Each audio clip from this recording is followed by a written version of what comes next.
Bonjour à tous.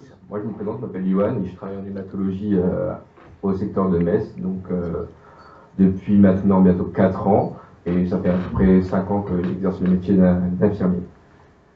Pour présenter à peu près le service dans lequel je travaille, je ne suis pas exclusivement basé sur le secteur protégé, comme on a parlé jusqu'à maintenant, mais quand on est infirmier au secteur de Metz, on travaille dans le secteur conventionnel, le secteur protégé, mais également l'UMAC2, qui est un service ambulatoire.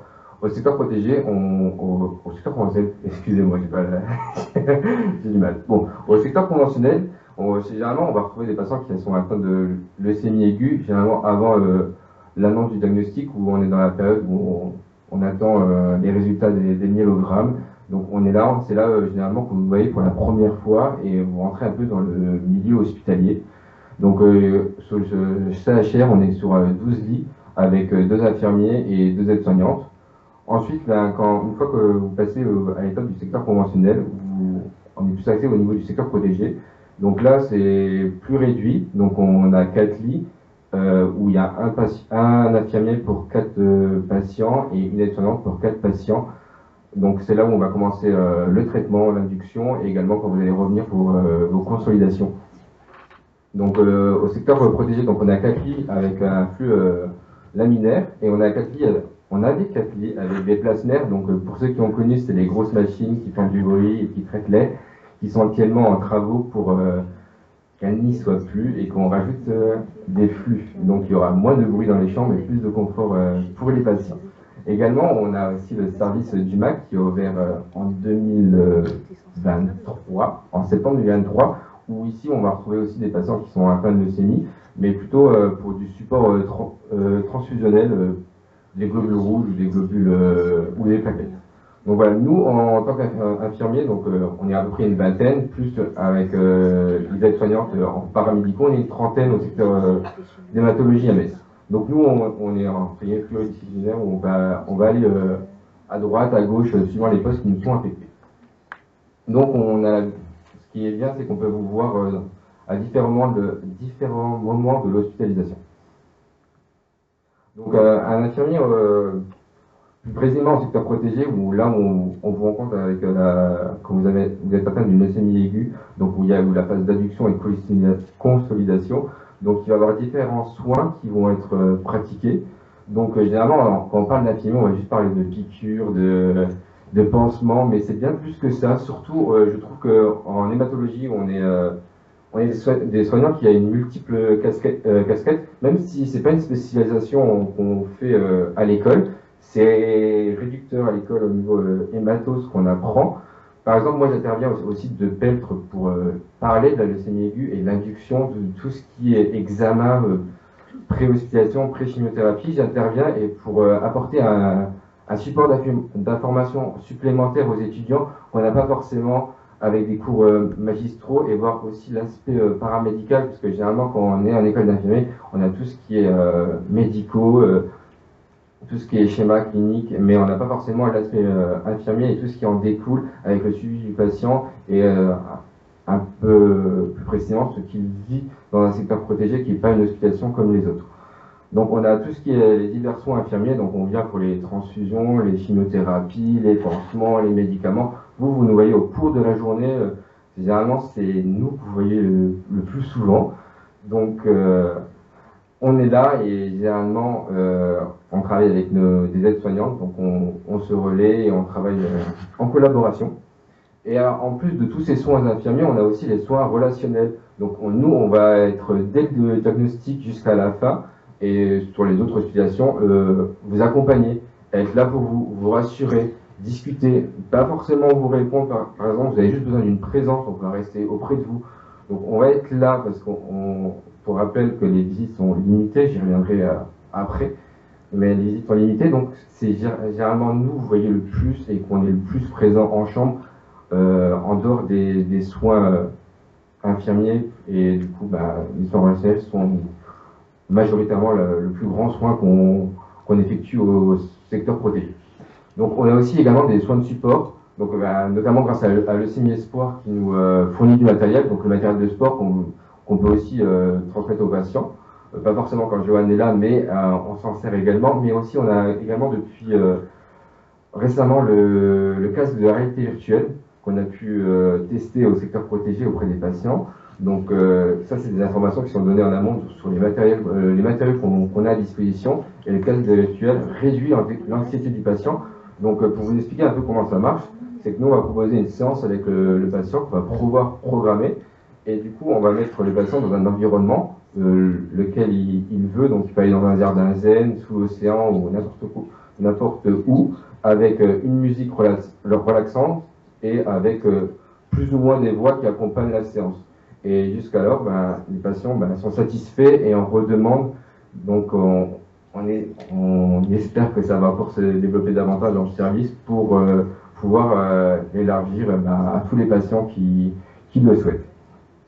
C'est également un métier où on doit surveiller les patients. Donc, à noter qu'une adduction et des constellations de la chimiothérapie, au vu des produits toxiques, amène à une période d'aplasie du patient où il n'a pas de défense immunitaire, où les patients sont fragiles et vulnérables.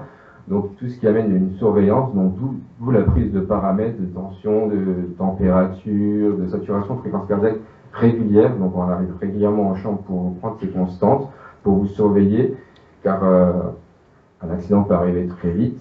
Et également, on vous surveille cliniquement, donc tout ce qui amène au saignement, par exemple. Donc, suite à la chimiothérapie, ça détruit toutes les cellules, qu'elles soient bonnes ou mauvaises, et du coup, vous êtes également aussi à risque de saignement. Donc, nous, on est là pour vous surveiller. Et en plus de ça, on fait aussi de l'éducation thérapeutique pour les patients. Donc, nous, en plus de notre surveillance, on demande aussi à notre patient de se surveiller lui-même. Donc on va demander de regarder s'ils ont des saignements, que ce soit du nez, au niveau de la bouche. Tout ça, on va éduquer le patient à se surveiller lui-même pour qu'il soit acteur de sa prise en charge également. On travaille en collaboration avec le patient. On est aussi là pour vous donner des informations, que ce soit aussi pendant l'hospitalisation, donc à peu près les règles du secteur protégé.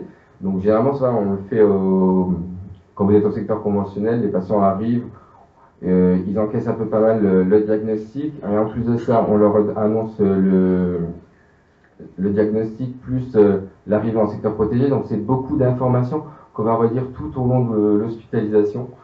Donc on est là pour éduquer le patient et que toutes les règles soient appliquées pour que la prise en charge se passe du mieux possible et qu'on évite le plus de complications généralement infectieuses au secteur protégé.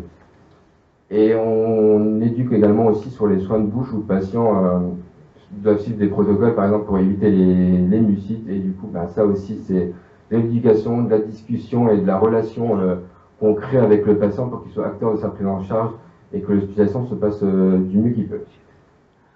Aussi, en tant qu'infirmière, on collabore beaucoup, donc généralement avec Adeline et Joanne qui intervient régulièrement en secteur protégé, et aussi avec nos médecins, les aides-soignantes, également les infirmières de coordination. On a également une diététicienne qui passe régulièrement 2 fois par semaine pour adapter au mieux les repas du patient. Parce qu'une chimiothérapie également, ça change le goût, l'odorat des aliments, donc ils doivent être régulièrement réévalués et adaptés. On a également une psychologue qui intervient auprès de nos patients, une sophrologue, et également tout ce qui est produit de chimiothérapie, c'est la pharmacie qui nous les délivre. Nous, on les administre, mais c'est la pharmacie généralement qui les prépare. Et on travaille aussi avec les agents d'entretien qui nettoient les chambres du secteur protégé à la vapeur. Avec nous également, on fait une pré-vapeur avant pour que les surfaces des sols et des murs soient au plus propres possible pour accueillir les patients. Donc, en parlant de collaboration, on va aussi parler de la collaboration avec la famille qui est très importante parce qu'on travaille avec vous pour que les situations se passent le mieux parce qu'il y a aussi l'annonce du diagnostic pour le patient mais également pour vous. Donc, vous vivez la maladie à travers lui, à travers tout ce changement de vie qu'amène la leucémie. Donc, ça passe déjà par l'accueil en secteur protégé. Donc, nous, on vous accueille et on vous explique comment il faut s'habiller, comment il faut quelles règles il faut respecter auprès du patient pour éviter, encore une fois, le moins de complications possible. Le temps est court, il y a seulement 3 heures de visite qui est autorisée dans la journée pour les familles. Donc c'est maximum 4 personnes et 2 par visite. Donc pour 3 heures, ça fait 1 heure et demie pour 2 personnes, ça fait très court. Donc on essaye que ça se passe le mieux possible et que le temps est précieux. Et on donne également les consignes de la vie en secteur protégé aux familles. Encore une fois, pour éviter les risques infectieux et pour que l'explication se passe bien et qu'ils comprennent un peu dans l'environnement dans lequel le patient vit. Quand même, ça reste des explications qui sont assez longues, donc 1 mois à 1 mois et demi de traitement pour la première cure d'induction. Et c'est aussi des échanges d'informations donc, sur les effets personnels que les patients peuvent garder en chambre, ce que la famille peut amener en complément, que ce soit alimentaire, ou des magazines par exemple, ou des effets d'hygiène bucco-dentaire.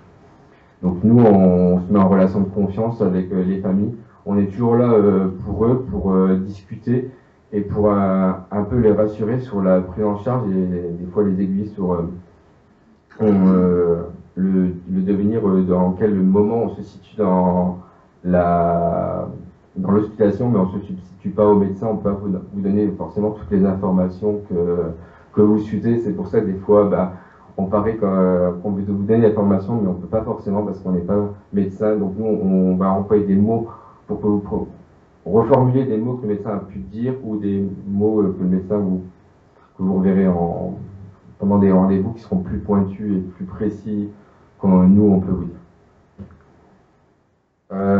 Je vais aussi vous parler de l'infirmière de coordination c'était un poste qui a été créé en septembre 2024 au CHR de Metz, qui va mettre en relation les patients du secteur protégé avec leucémie aiguë qui vont avoir un parcours de greffe à Nancy. Donc c'est un poste qui est occupé par ma collègue Nastasia, avec lequel j'ai pu discuter pour réaliser ce diaporama avec elle et me parler de son nouveau poste d'IDEC qui est occupé tous les mardis par Nastasia à mi-temps. Elle continue son travail en hématologie en secteur protégé conventionnel, et en plus de ça, elle fait la coordination tous les mardis. Donc elle va au niveau de ses missions, elle va coordonner le parcours pré-greffe du patient. Donc elle va organiser tout le bilan pré-greffe, donc c'est énormément d'examens à faire avec un suivi, le suivi le planning des patients, donc les patients qui avec la tête dégreffée et les examens qui sont en cours ou réalisés.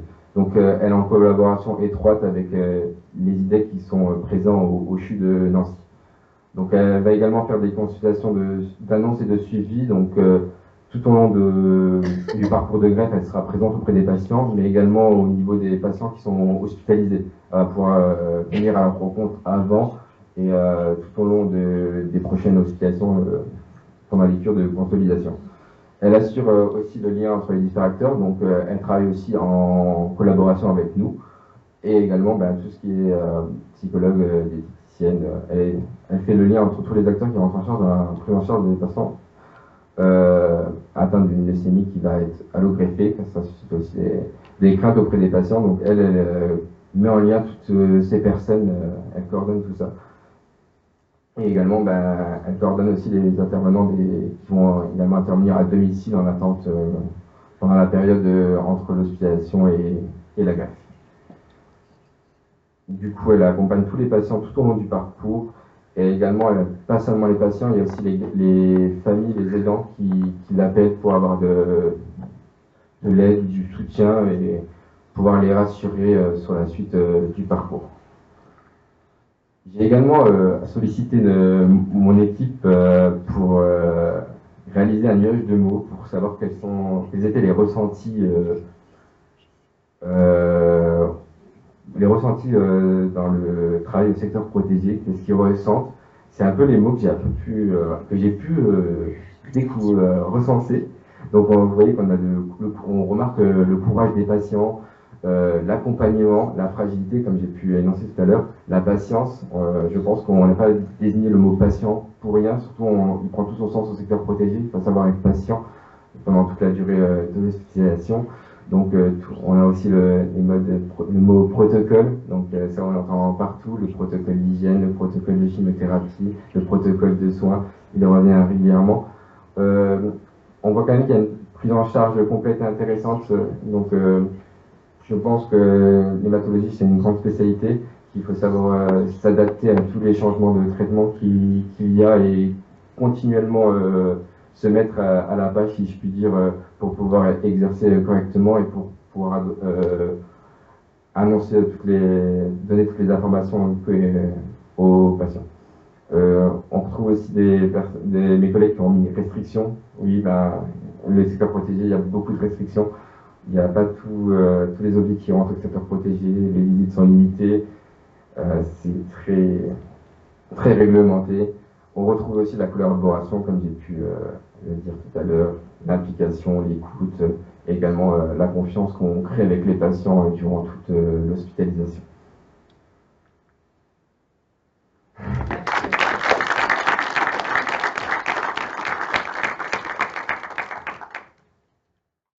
Des questions?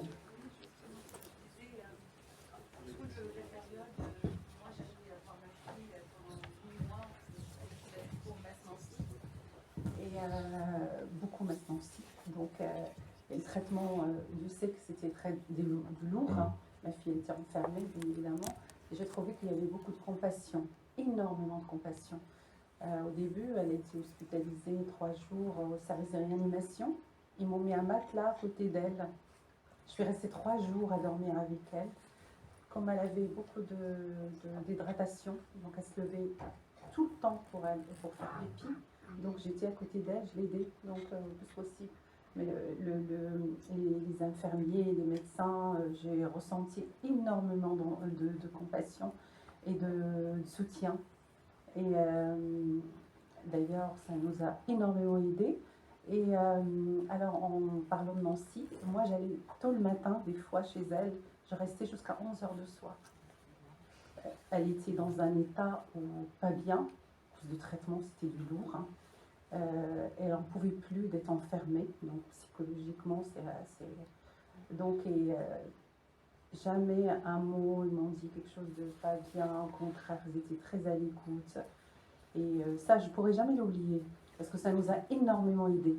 On était vraiment très proches des infirmiers, des médecins et C'est pour ça qu'on prend soin des patients, mais on prend soin également de la famille, parce qu'elle fait partie intégrante de la prise en charge. Et il faut noter que le patient, quand il arrive, il fait le deuil de sa vie d'avant, donc la vie en bonne santé, si je puis dire. La famille, elle doit faire également ce deuil-là, donc pas forcément à même échelle, mais elle le fait également. Donc c'est pour ça qu'on l'accompagne avec.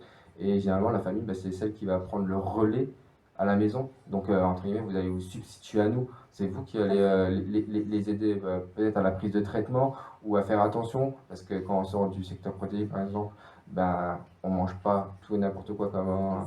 Donc voilà, donc c'est vous qui êtes là, vous êtes un substitut, vous êtes aussi infirmière à la maison quand vous prenez en soin votre fille, et je pense que c'est ça qu'on essaie de vous transmettre quand vous êtes avec nous. Donc vous participez à la prise en charge autant que nous on le fait. Ah oui, oui.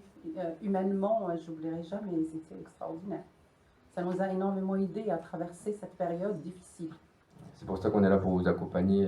Voilà. On collabore ensemble. Un infirmier tout seul ne fait rien, et ensemble on travaille efficacement. Voilà, merci.